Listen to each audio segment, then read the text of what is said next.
সেই শেষ সময়ে এসে আজকে যতটুকু জানি যে আজকে মনে হয় যারা দ্বৈত নাগরিকত্ব থেকে শুরু করে অন্যান্য ঋণ খেলাপিদের শেষ দিন, এরপর থেকে আর কোনো ধরনের আবেদনও গ্রহণ করা হবে না, এই বিষয়ে আর কোনো সুযোগ থাকবে না। কিন্তু আমার কাছে মনে হয় চেরি পিকিং চলছে শেষ দিকে এসে আমাদের প্রধান উপদেষ্টার যে একটি মন্তব্য ছিল, আপনার মনে আছে যে বিপ্লবী ছাত্রদের কয়েকজন সংসদ সদস্য হতে পারে, তারা সংসদ সদস্য হয়ে সংসদে গিয়ে তারা বহুত কিছু করবে, এই ধরনের কিছু তিনি বলার চেষ্টা করেছেন। তিনি কিভাবে জানেন যে ছাত্রদের প্রতিনিধি যারা তারা সংসদে যাবে? কিভাবে তিনি এতটা নিশ্চিত হলেন? বিএনপির কয়েকজন প্রার্থী রয়েছেন যাদের আসনে কিছু ছেলেপেলে রয়েছে যারা আমাদের 24কে পুঁজি করে নিজেদের একটা রাজনৈতিক অবস্থান করে সংসদে যাবার চেষ্টা করছে। ভালো ছিল, ভালো একটা সময় তাদেরকে মনে করতাম যে না, ওয়াইজ ডিসিশন। কিন্তু এই 2-3টা ছেলে যারা মন্ত্রী হয়েছিল, যাদের পকেট ভারী করা ছাড়া তাদের আর কোনো কিছুই করে, তাদের অর্জন বলতে শূন্য ছিল, তারা আমাদের পুরো এই 24-এর 1,500 মানুষের রক্তের বিনিময়ে তারা শুধুমাত্র আমাদের এই পুরো জাতিকে, পুরো যারা আন্দোলন করেছে, হাজার হাজার মানুষ, লক্ষ লক্ষ মানুষ যারা আন্দোলন করেছে, তাদের সাথে প্রতারণা করেছে সরাসরি। এই ছেলেগুলিকে আর কোনোভাবে সুযোগ দেওয়ার মানেই হলো জাতির সাথে আবারও মস্করা করা, প্রতারণা করা। তারা কোথায় জোট বেঁধেছে আমি জোট নিয়ে কোনো কথা বলতে চাই না, কিন্তু এদেরকে কোনোভাবে আর সুযোগ দেওয়া মানে হলো আমরা আবারও এই শহীদদের সাথে প্রতারণা করা, শহীদদের সাথে মস্করা করা, তাদের নিজেদের শুধুমাত্র পকেট ভরার জন্য আর নিজেদের আশপাশে যারা রয়েছে তাদেরকে দুর্নীতি করবার একটা বিশাল সুযোগ দেওয়া ছাড়া কোনো কিছু তারা করতে পারে নাই। ইয়াং সমাজ বহুত কিছু করতে পারবে, এগুলি সম্পূর্ণ বোগাস কথা, এরা প্রমাণ করে দিয়েছে।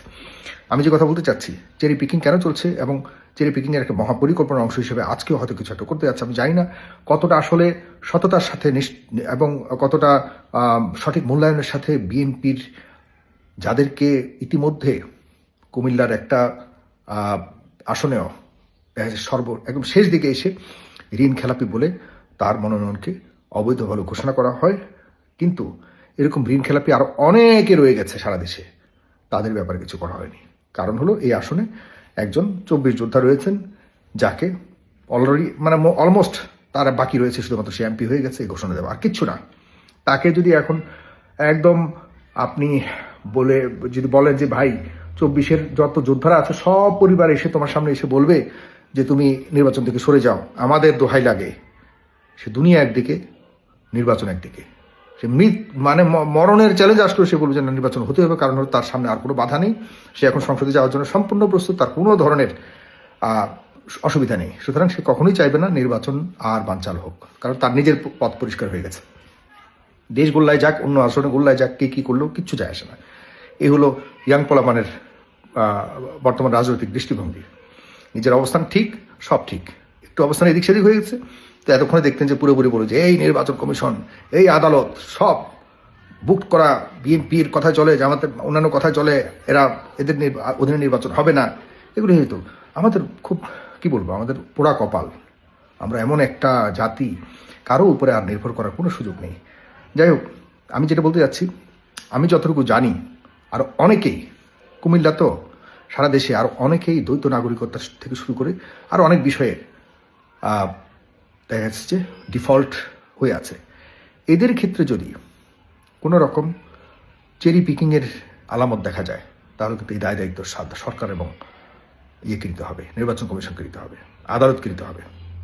কারণ হলো এখনো পর্যন্ত প্রচেষ্টা চলছে ওই প্রধান উপদেষ্টার কথাকে বাস্তবায়ন করবার, কিছু কিছু যেখানে নিজেদের ওই কয়েকজনকে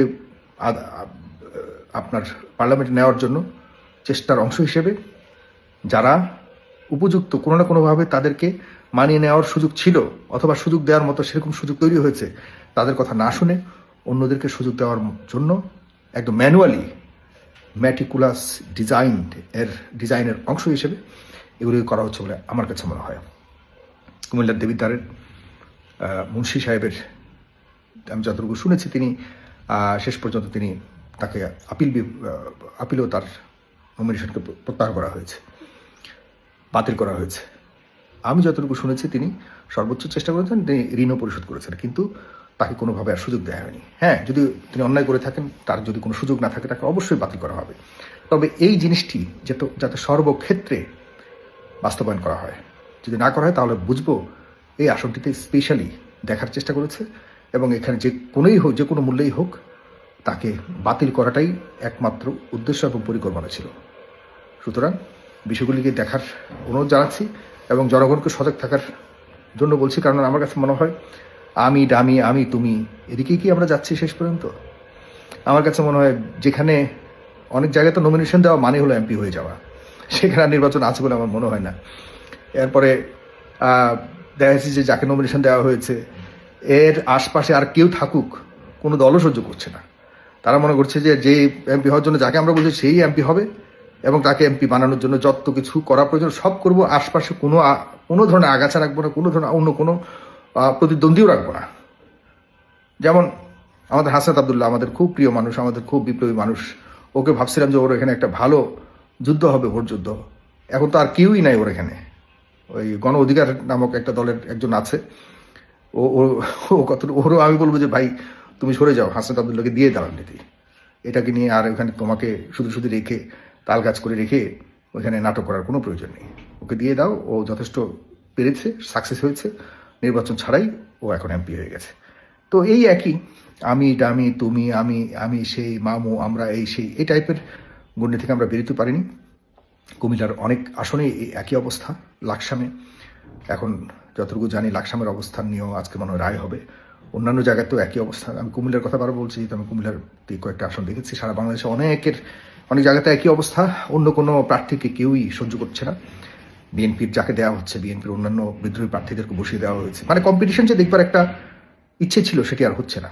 তাহলে নির্বাচনটা আসলে যে এক নেতা নাকি বলছিল, জানি না সত্য মিথ্যা, যে 12 তারিখ শুধুমাত্র নির্বাচনের মানে এমপি হবে যারা তাদের নাম ঘোষণা হবে আর কিছুই না। তো এই যদি হয় তাহলে আসলে এই নামমাত্র নির্বাচন হওয়ার কতটা উচিত হচ্ছে আমি জানি না। আমাদের আসলে আবারও হতাশার দিকে যাচ্ছে পুরো জাতি।